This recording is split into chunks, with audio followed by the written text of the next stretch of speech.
Hello, Erika. Hello. I'm very glad to be with you to have this little talk about education. You're from... I'm from Italy, yes. Yeah, but not only. Not only Italy. It's a confusing background. So we live in Ireland, but we travel back and forth because my husband is Italian and my 5 children were born in Italy, but I'm American as well. Yeah. So I'd like to learn about all countries. And you have a long and complex journey with education, or deep one? Well, can you explain it? Yes. Well, I've always been questioning the school system. I have memories of when I was a child. When you were a child? Oh, yes. And I remember just thinking to myself, why are they doing it like this? Why is this the place? Is this the best place? And I must have been 6 or 7 years old. And I still have vivid memories of all these questions in my head. I think being so close with the memories of my childhood has helped me in this journey of home education. And so fast forwarding it through the years, in university as well, of how people were learning, or better, maybe not learning at their best. And then as a mom. So you turn to be a mom, or like when it starts to have this reflection about how you will educate your children, how... Well, as I said, I started having questions since I was very young, but then it evolved as a university student, it evolved as a teacher, because my first journey into the workforce was as a teacher in state schools. And I just felt that we were wasting our time.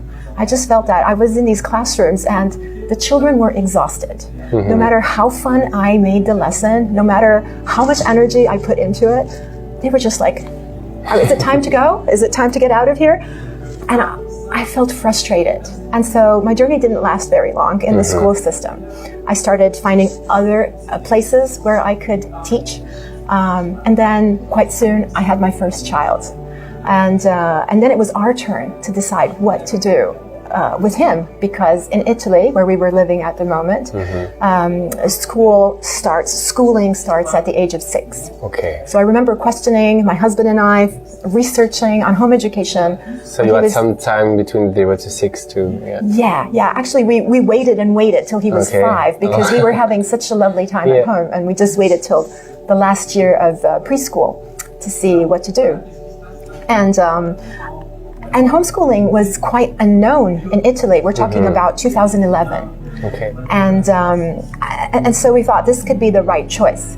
We had sent him to a few kindergarten, preschool settings, and I was very unhappy with the treatment of the child, especially. I felt that we were not considered as human beings. I think that his feelings were not taken care of properly. He was a very small child. I mean, he was 5. And the people were just very busy. And there was a system in place that didn't allow, even if they wanted to, the teachers to look carefully into the eyes of their students. And this episode is quite important for us. My son was 5. And he came home from school and he was frustrated. He was upset. And I said, what happened? And we're talking about like a morning. It was 5 hours and he was 5.5. That's when we had this little episode of trying out school. Because, I mean, I think we have to try out to make the right choice. We have to see different things and how they work. And then we can see what works for us. So he came home and he said to me, Mom, this happened. I don't understand. I said, what, honey? What is it? Mom, one of my friends was crying. One of my little friends was crying so hard. He wanted his mom. He wanted to go home. And I felt that I had to stand up and go to him and console him and tell him everything is going to be all right. But my teacher said I could not leave my chair. I could not leave my desk because I had to finish coloring in the paper. But Mom, he was so sad. And I wanted to go and speak to him. But they said no. They said I could not go help him. And this just, my heart exploded. Yeah, I can understand. And I said, I think that if you are in the system, you have to respect the system. You can't be in the system of school. You can't delegate the education of your child and then criticize, because that would confuse the child. So at that point, I just decided to interrupt the frequency in that particular school, in general, we decided to homeschool because I couldn't think about. I love this statement. You decided to not delegate or just take back the schooling or the education. We decided to not delegate. We decided to take responsibility of our child because his feelings, his emotions are so important to us. The fact that he wanted to help others, and this was impossible to him. What is it going to teach him in the future? We also complain about the new generations and how they're aggressive and they're unruly and acts of vandalism. But if we're not teaching them, if we're not helping them to grow in them the inspiration to help, to support, how are we going to expect them to show up as adults and have these characteristics? So at that point, my husband and I said, this is enough. We're starting our homeschooling journey. And now, 5 kids after, basically more than 10 years after that episode, because he's 17 now, we are happily homeschooling, and we would never go back. Never. And what is your definition, or what was the journey with homeschooling for you? For me as a parent? You joined other alternative school or community of homeschoolers? Okay, so, we created a network because, as I was saying... In Italy? Yes, in Italy, because at that stage, there were very few homeschoolers and they were all disconnected and they were all doing different things. So I set up a blog. And as I said, what was it, 2011, everybody was writing blogs at that time. Do you remember? It was the boom of the blog. So I started a blog, but just for fun, because we wanted to tell people what our experience was. It was so enriching for me. I wanted to share. And some people started reading, then a few more, and it just added up. And I had this really good reach, and people were interested in our little adventures, in the freedom of education, in the legal aspects. And so one thing after the next, we decided to open EDUpar. And EDUpar is a network. People had to come together. People had to be able to share, to connect at a personal level, create events, because that's what it is about homeschooling, getting together and sharing experiences and welcoming the new homeschoolers and giving them support. So we created, my husband and I, this network that, by the way, we just renewed. And there's a new version of it that came out 10 days ago, and it's lovely and super easy and super user-friendly. So we've been working on it throughout the years. And so after 10 years of experience of EDUpar, now there's EDULEARN, or there's also different kind of alternative and support for the homeschoolers. Yes, because what I've noticed in this journey, I feel it's a mission. A lot of people speak about goals. They say, I have this goal, I have that goal.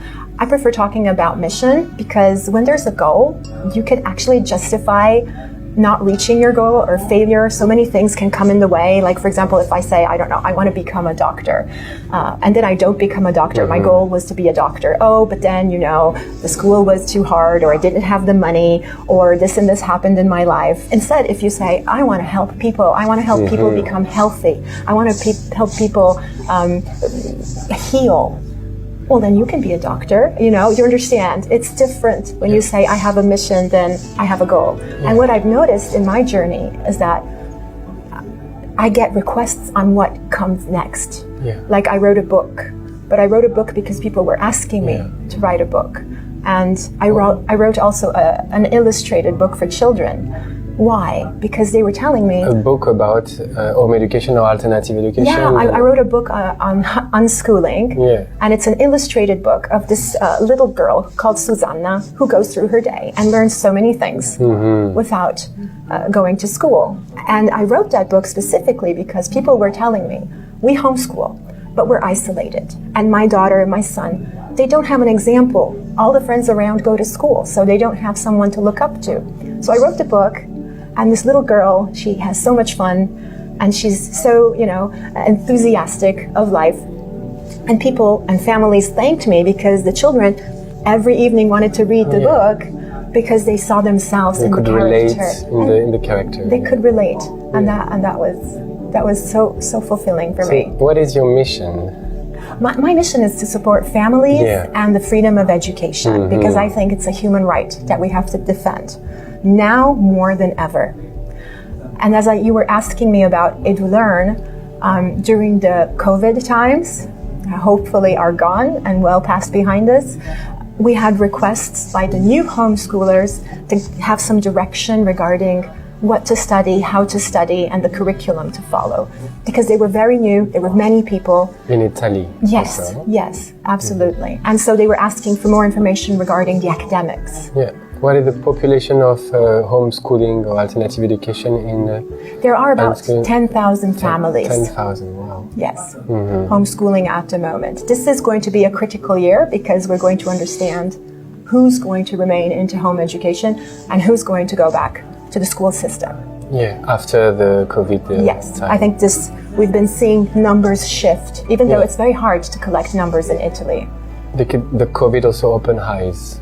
Absolutely, for yes. People. Yes. I've been, as a consultant, I have been speaking to families and parents who kind of embarrassedly said to me, the COVID lockdown was the best time of my life because I could stop and I could be with my children and I could actually see what they were doing in school.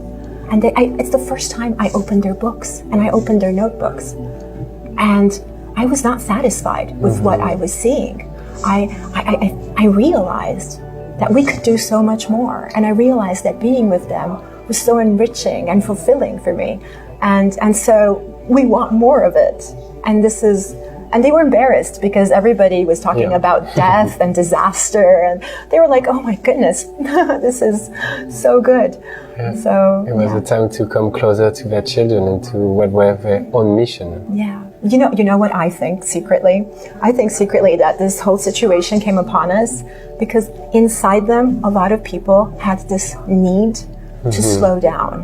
They had this need to spend time with their family. And it was a secret need, deep buried, but they repeated it probably in their heads, too much chaos, too fast. And then this slammed into their lives, obviously not in a positive way, but still life teaches us in hardship, right? So it happened, and in the negative, this was the positive outcome.